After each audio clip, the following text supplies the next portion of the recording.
And so now we're going into Emerald, my favorite color. Coming from other card games, was known as Green Dead, coming from the Digimon trading card game. And this is the green color. So naturally, I'm a huge fan. They have a one drop inkable 2/2 with one lore. I've mentioned this before. These are 4 out of 5s for me. I think that this is just a really strong thing that you could do on turn 1. Like, I don't think it gets any better than that. I think that these are just playable in set 1, regardless of what color that you're in. So yeah, not much more to say about that. Stampede. 1, deal 2 damage to chosen damage character as action. There are much better damage cards that exist in Lorcana. Um, it's playable 3 out of 5 because you can damage something and then finish it off with Stampede. But there are better cards like this. Why? Why did we do it like this? Why did we put a restriction on it? You know. Vicious Betrayal, 1 drop inkable. Excuse me, 1 cost inkable. Chosen character gets +2 attack this turn. If a villain chosen character is chosen, they get +3 attack instead. Great, fantastic. You can like hit up the things. I just don't know how playable stuff like this is going to be. It depends on how the meta kind of goes around. If a lot of people are playing very big defensive things, or you want to play very small things and swing up, the value would go up. I'd put it at a 3 out of 5. Playable. Just depends if it's going to be good or not. Aladdin. 2 drop inkable 2/2 ward. Opponents can't choose this character except to challenge. This would be like hexproof, which was mentioned a little earlier in the chat. So ward is what gives something the ability to kind of dodge actions. He's okay. Aladdin has shiftable cards. If you're playing like green red, we'll eventually get to the red Aladdin that is like stupid good. But yeah, I don't know. I would 3 out of 5 maybe. Maybe you can pull it off. Aladdin gets value because there is an Aladdin that's just way too good. 2 drop inkable Cruella de Vil. 1/3. You'll be sorry when this character is challenged and banished. You may return chosen character to their player's hand. I think that this ability is very strong in a tempo-based game. If Cruella de Vil had more lore, I would go a little higher. I'm going to put her at 3 out of 5. But just like 90% of the time, I think in games, if I'm playing Cruella de Vil and my opponent is looking at that, they're going to just ignore her. She's only gaining 1 lore per quest. And it's when this character is challenged and banished, so it's not like if I can challenge with my Cruella de Vil and then get it banished, I can bounce something else. That would also increase its value, but the fact that I'm choosing to quest with it and then my opponent says, alright, cool, you just gained 1 lore, that's fine. I'm not worried about that. I don't think that that's going to come in play very often. 2 out of 5. Dr. Fastler's cards. The cards which will activate, you pay 1 less for the next action you play this turn. 2 cost item. 3 out of 5. I'm okay with this.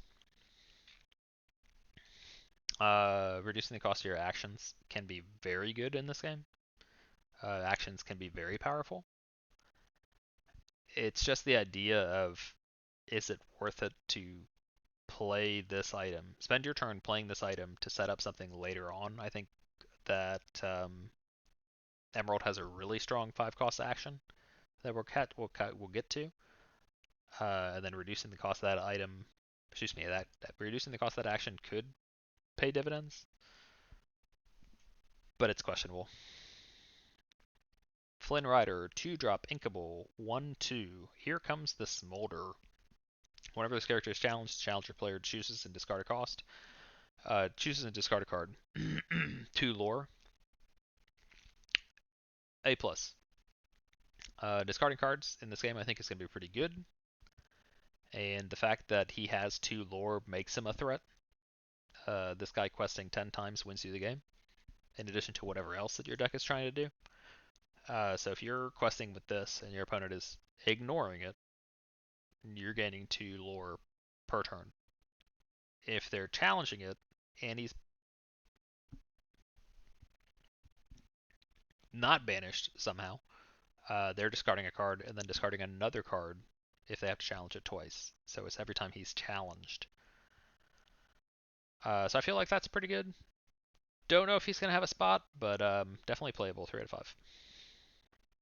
Genie, 2 drop. Inkable, 2/3. Pretty well statted. 1 lore. Genie's got a shiftable card that we'll get to a little later. So he's potentially playable 3 out of 5, but just normal vanilla, so not much exciting to say about him. Megara, 2 drop, Inkable, 2/1. When you play this character, chosen character gets +2 attack this turn. 1 lore. So we've already kind of mentioned a little bit about attacking up the curve. That can be powerful. It can be a good effect. So we're going to put it in the 3 to 5 category. Playable for sure. It just depends on what your deck is doing and what your opponent is doing, and where the meta ends up to see if cards like this are going to be very valuable. 2 drop Inkable Stolen Scimitar item. Activate, chosen character gets +1 attack this turn. If character's name Aladdin is chosen, he gets +2 instead.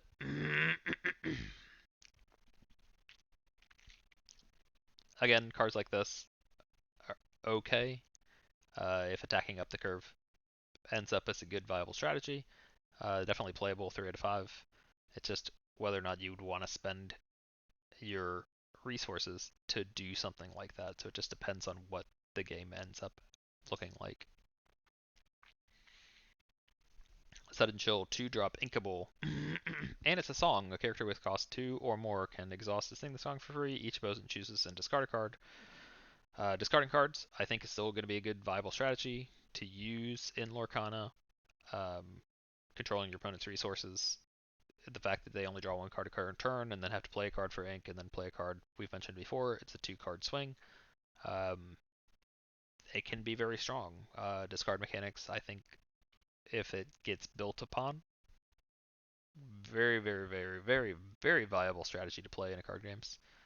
Right now, 2 out of 5. I don't think it's good enough quite yet, but the idea is definitely there. Tamatoa, 2 drop Inkable, 1/4.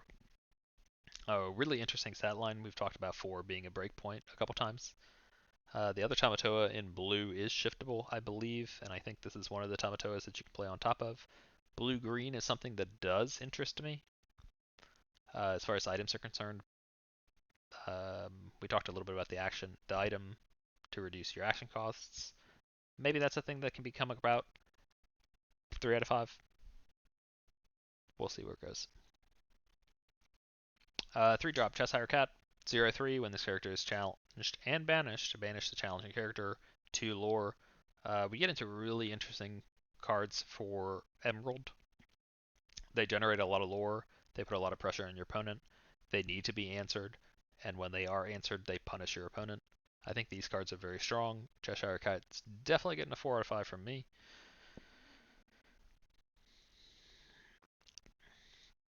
Do it again. Action. 3 cost. Return an action card from your discard pile to your hand. I love mechanics that recycle your discard pile.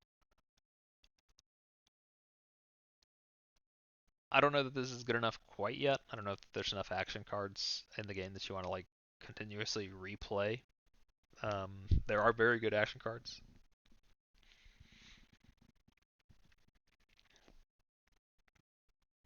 It would depend upon kind of like the position in the game that you are. I would say that this is a 3 out of 5. It's definitely playable. Recycling is very good. It's not inkable, so that kind of puts it down a little bit on the line, and it would take up valuable deck space, but it's something to keep in mind. Horus is a 3 drop 4/3 for 1 lore. The fact that he has 4 attack makes him a little playable. I put him at 3 out of 5. 4 is a strong defense point for a lot of the best cards in the game right now. The fact that you can play this card and then next turn use him to answer something important makes him okay. It's just probably that you're going to be able to do better things. Iago, 3 drop Inkable, 1/4. Activate chosen character gains reckless during their next turn. They can't quest and must challenge us if able, and he gets one lore. 2 out of 5 against the very aggressive decks with a lot of the 1 drop 1/1 2 lore generators and 1 drop 2/2s, maybe 2 drop 2/3s or whatever. Um, you can make it so they have to challenge something. I feel like this is just too slow. Um, choosing one of your opponent's characters, making them have to attack something, specifically Iago, because you have to tap him. It's okay. It's just I think it's a little too slow. Jasper, 3 drop inkable, 2/4. Whenever this character quests, choosing opposing character can't quest during their next turn. 1 lore. I think this is a little better than Iago for what it wants to do.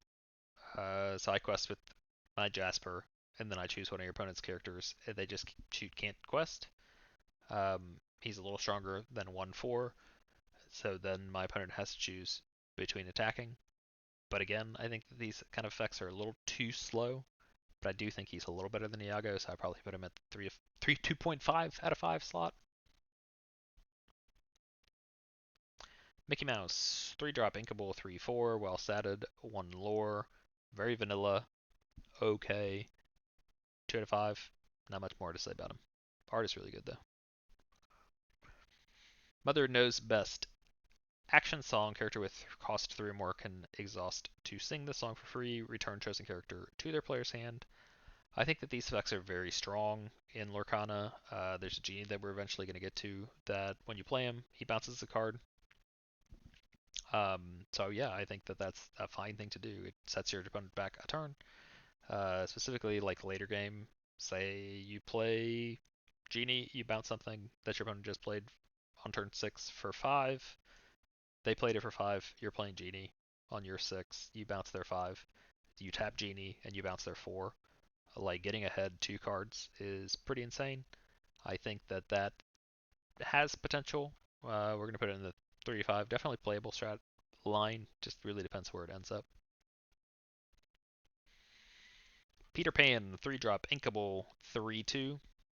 With evasive. Only characters with evasive can challenge this character. 1 lore. Evasive bumps it up a little bit, but not like super excited overall about him. The fact that he generates 1 lore is just eh. Lorcana is going to be more along the lines of I'm going to either win really fast or I'm going to try to win in the late game. There's not, I don't think, a lot of like mid game ideas that you want to like really pursue right now. So I'm going to put him in the 2.5 category. There's some things that you can probably do with Peter Pans, but eh. The Beast is Mine. Action. Chosen character gains Reckless during the next turn. They can't question. Must challenge if able. Cost 3, and it's inkable. Again, the ability to control what your opponent is doing can be good, but I think it's a little too slow. 2 out of 5. Hans, 4 drop, 3/3, 3 lore. 4 out of 5. I'm very happy with this card. It's one of the earliest 3 lore generators that exists in the game, and he must be answered. So you can throw a Hans out, man, your opponent has to figure out a way to deal with it. We talked a little bit about Rafiki earlier, which is like a 3 drop with Rush, and the fact that 4 defense gets very important. The fact that he's a 3/3 and he costs 4, minus a point, but if my opponent can't answer a Hans, that's a pretty big tempo swing as far as like lore generation is concerned. Tinkerbell, 4 drop, inkable, 2/3, evasive. Only characters with evasive can challenge this character. Pixie Dust. When you play this character, chosen character gains evasive this turn. I like the ability that it gives something evasive so that you can answer something else with evasive. It just depends on how important evasive becomes in the meta for how strong this card can be. It has evasive. It generates 2 lore. That's pretty good in of itself because it protects itself. But the fact that it's when you play this character, chosen character gains evasive this turn, and not chosen character just gains evasive for like 2 turns or something. Like it doesn't give it evasive so that you can quest with it, and then your opponent can't answer it with a challenge. Knocks it down a little bit. 2.5 out of 5. Legendary Beast 5 drop. Not inkable 4/4 rush. This character can challenge the turn they're played. Roar. When you play this character, exert all opposing damage characters to lore. Like this card, it does say damage characters. We talked a little bit about the the 1 cost action in Emerald, which deals 2 damage to an opposing damaged character. So Beast only exerts damaged characters, and the fact that if I'm playing this on 5 after my opponent's turn 4, and they may have just played their 4-drop, shifted, whatever have you, and they have a ready character that I need to answer, and the fact that Beast doesn't just say when you play this character, exert all opposing characters, period, and then he can rush into it, or you can use your other cards to rush into it, I think knocks him down a little bit, to be honest with you. Relatively happy with this card. Think he could be better. Don't really know why they thought that might be too strong if he just exerted all characters, period. But it remains to be seen. 3 out of 5. 5 out of 5. 5 out of 5. I'm not even talking about Jumba. That's my boy right here. 5 out of 5.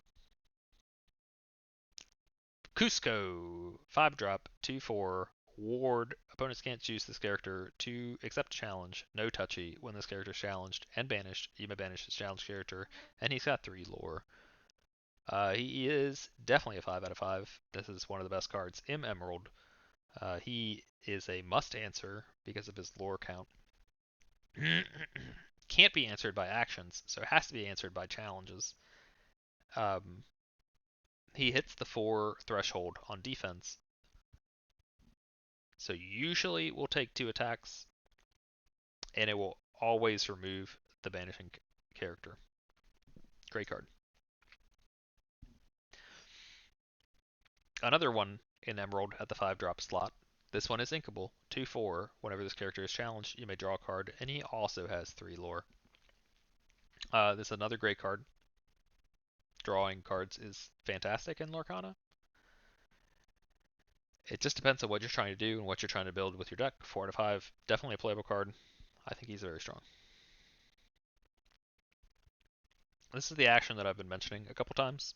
5 cost, steal from the rich. Whenever one of your characters quests this turn, each opponent loses 1 lore. We mentioned the ability to reduce action costs, and later on we're going to get to a card that lets you play an action for free. If you're ahead and you have a lot of characters and you can do a lot of questing, this could be a huge swing. I think that this card has a space. I think that it's very playable. I'm putting it in the 3 out of 5 spot because I don't know how good it is, but the ability to swing lore like this can be very strong. If I have 6 characters on board and I can play this for free and I'm going to quest 6 times, my opponent is going to lose 6 lore and I'm going to gain the amount of lore that I've quested with my 6 characters, which is absolutely insane to think about. I'm really high on this card. It's something that I want to build around personally when I look at Emerald, so we'll see where it fits. 5 out of 5, my boy Genie. I think this is one of the strongest cards that Emerald has. He is evasive. Only characters evasive can challenge this card. He costs 6. He's not inkable. He's 3/4. When you play this character, you may return chosen character to their player's hand. So you can choose your own characters. If you got somebody damaged, you can bounce them back to your hand, replay them, do whatever you need to do with it. Or if you have an on-play effect, like a Maleficent, draw a card, what have you. Not much else to say about it. This genie's really good. John Silver, 6-drop inkable, 5/5. Pick your fights when you play this character, and whenever he quests, chosen opposing character gains reckless during their turn. They can't quest and must challenge, and if able, A lot of people are very high on this card to lore. Um, from my understanding, I'm questionable. I'm questioning. I question this ability a lot. You play him, and when he quests, somebody can only gains reckless and like can only challenge. If I quest with John Silver and I choose an opposing character and they can't quest, that can win me the game. Albeit like straight up, I can be like, hey, you can't quest with that one. I've attacked with John Silver. Now you have to swing into John Silver. I'm playing not to lose, and I think that's a really important idea in card games is the distinction between playing to win and playing not to lose. I feel like John Silver is a play not to lose card. Um, 2.5 out of 5. Lady Tremaine, 6 drop. 1/5. When you play this character, you may return an action card from your discard pile to your hand. 1 lore. I like, again, the mechanic to play out of this card pile. Super high on it. I don't know how good it's going to be. I wish he said when you play this character, you may play an action card from your discard pile. 2 out of 5. Mother Gothel, 6 drop. Inkable, 3/6. Skip the drama, stay with Mama. While this character is exerted, opposing characters can't quest. 2 lore. 5 out of 5. What an amazing shutdown card. Swing with this, quest with this. It does what all the other cards that say give something reckless, this character can't quest. It does what those cards should do. Just shut down the ability to like quest, have to answer a card, but not in a way that makes it forced. So it makes me a lot happier to read a card like this. That being said, I don't again think it's like super playable like those other cards because that ability is still questionable. I'm playing this card to say, hey, you can't win next turn. Or I'm questing with this card to say, hey, you can't win this next turn. You have to figure out a way to answer this. But I feel like if I'm playing it and I'm using it, I'm playing not to lose, not necessarily playing to win. I don't think it progresses the strategy. That remains to be seen, so we'll see how far that goes.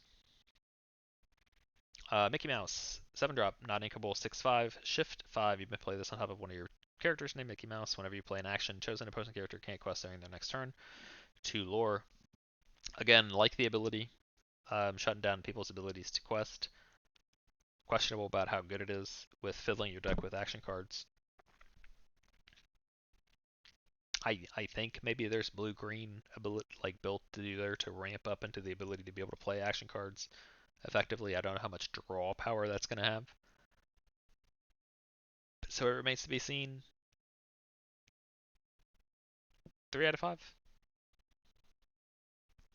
Shutting down the ability, your opponent's ability to quest is strong. I'm just not sold yet.